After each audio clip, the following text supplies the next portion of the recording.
Minasan ohayo gozaimasu, kembali lagi di Agamane Game Upcoming Anime Movie. Di video kali ini akan membahas mengenai movie anime Overlord The Sacred Kingdom yang akan tayang di bioskop Indonesia.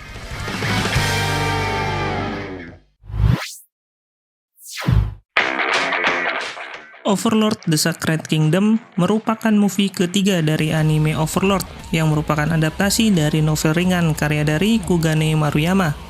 Anime Overlord sendiri merupakan salah satu anime dengan tema isekai yang masih eksis hingga saat ini, dengan cerita yang unik dan menarik seputar dunia game RPG dengan nama game yaitu Yggdrasil, dengan tokoh utamanya yaitu Momonga dengan nama username yaitu Ainz Ol Gold. Anime Overlord sendiri pertama kali tayang pada season summer di tahun 2015.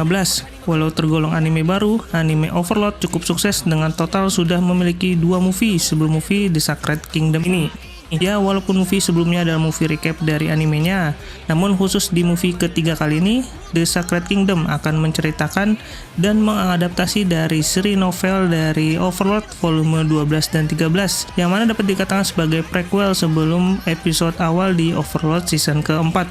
Pada tahun 2024 ini, anime Overlord sudah memasuki tahun ke-9 sejak animenya pertama kali rilis di tahun 2015 dan sampai dengan di season keempat yang mengadaptasi dari novel volume 10, 11, dan 14. Bagi teman-teman yang sudah menonton Overlord hingga season keempat, maka akan melihat logo dan bendera Holy Kingdom, yang mana asal-usul Ainz atau Momonga bertemu Holy Kingdom akan diketahui di Overlord The Movie The Sacred Kingdom yang akan tayang di bioskop Indonesia.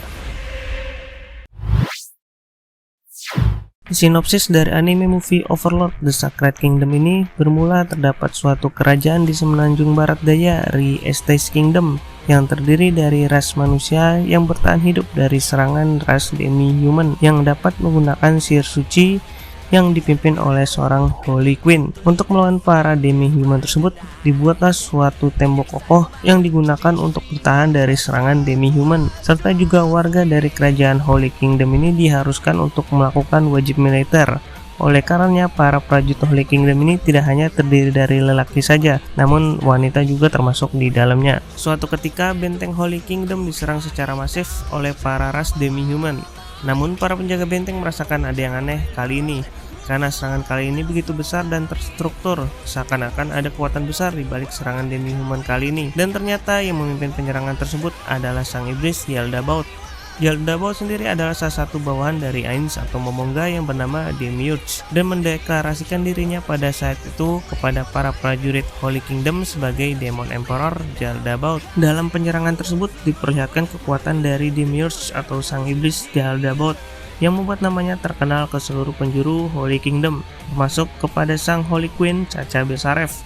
Alasan menarik kenapa Demiurge atau Yaldabaoth menyerang Holy Kingdom adalah di samping karena keinginannya sendiri, juga karena ingin melihat apakah Ainz mampu menyesuaikan rencananya dan mendapatkan hasil yang lebih baik dari rencana yang telah disusun olehnya. Setelahnya, pasukan demi-human yang dipimpin oleh Yaldabaoth sampai kepada alun-alun kota tempat Ratu Holy Queen dan pasukannya berada. Dan Yaldabaoth sendiri berada di tengah-tengah lautan mayat dan darah di alun-alun tersebut dari para pasukan Holy Kingdom. Dan selanjutnya pertarungan antara Remedios dan adiknya dalam menghadapi Yaldabaoth akan terjadi dengan epik pada scene kali ini. Dan setelah pertarungan sengit tersebut akhirnya sampai pada puncak pertarungan. Di tengah kobaran api muncullah Evil of Part yang bertukar posisi dengan Demiurge. Dan para pasukan Holy Kingdom serta Chacha Besaref dan juga Remedios terkejut dan mengira bahwa itu merupakan wujud sebenarnya dari Yaldabaoth. Scene pentungan yang dinanti para fan Overlord juga akan terjadi setelahnya. Setelah pertempuran tersebut, beberapa pasukan Holy Kingdom berhasil melarikan diri, termasuk Remedios dan wakilnya, yang kemudian mereka meminta bantuan serta masukan untuk menghadapi Yaldabaoth kepada Blue Rose Squad dan juga Evil Eye yang sebelumnya mampu mengusir Yaldabaoth. Selanjutnya, perwakilan Holy Kingdom yaitu Naya Baraya ditugaskan menuju ke Sorcerer's Kingdom untuk bertemu Momon dan meyakinkan Ainz untuk membantu Holy Kingdom. Setelah sampainya di Sorcerer's Kingdom dan di depan istana Ainz, Albedo menyambut para pasukan Holy Kingdom yang dipimpin oleh Remedios dan mengarahkannya untuk bertemu Sorcerer King. Setelah sampai dalam satu ruangan, Remedios memerintahkan para pasukan Holy Kingdom untuk menunduk dalam menyambut kedatangan Sorcerer King. Kemudian Ainz pun sampai di sana dan menyuruh para tamu dari Kingdom untuk mengangkat kepala mereka setelah duduk di kursi raja. Setelah diskusi yang panjang baik saat pertemuan ataupun pembicaraan rahasia saat di penginapan, akhirnya diputuskan bahwa Ainz sendiri yang akan melawan Jaldabaoth tanpa harus menunggu Momon.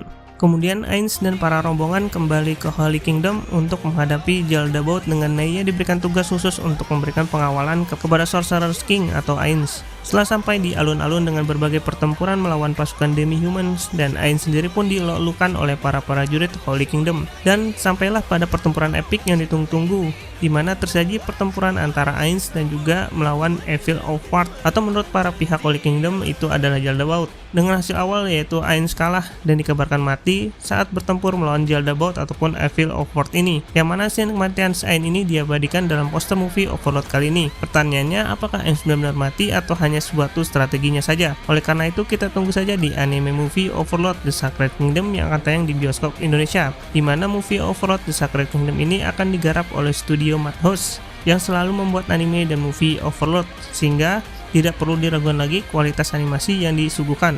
Movie Overlord The Sacred Kingdom ini pertama kali tayang di bioskop Jepang pada tanggal 20 September tahun 2024 dengan panjang durasi yaitu 2 jam 15 menit dengan rating R17+, karena memang mengandung kekerasan, trik politik, psikologi, dan darah.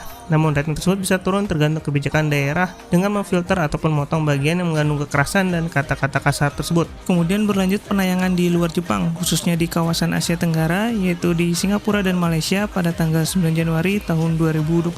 Di Indonesia sendiri, bagi penggemar anime Overlord, maka dapat menonton anime movie Overlord The Sacred Kingdom terlebih dahulu pada sesi fan screeningnya di CGV Central Park pada tanggal 18 Januari tahun 2025. Dan CGV BEC Mall di tanggal yang sama dengan merchandise yang menarik seputar movie Overlord The Sacred Kingdom seperti card, acrylic stand, dan khusus di CGV Center Park ada t-shirt dan acrylic box dengan tanda tangan dari voice aktornya. Sedangkan untuk penayangan umum atau reguler bisa langsung ke bioskop CGV yang menayangkan anime movie Overlord The Sacred Kingdom mulai tanggal 22 Januari tahun 2025 ataupun dapat memesan melalui online atau aplikasi CGV Cinemas.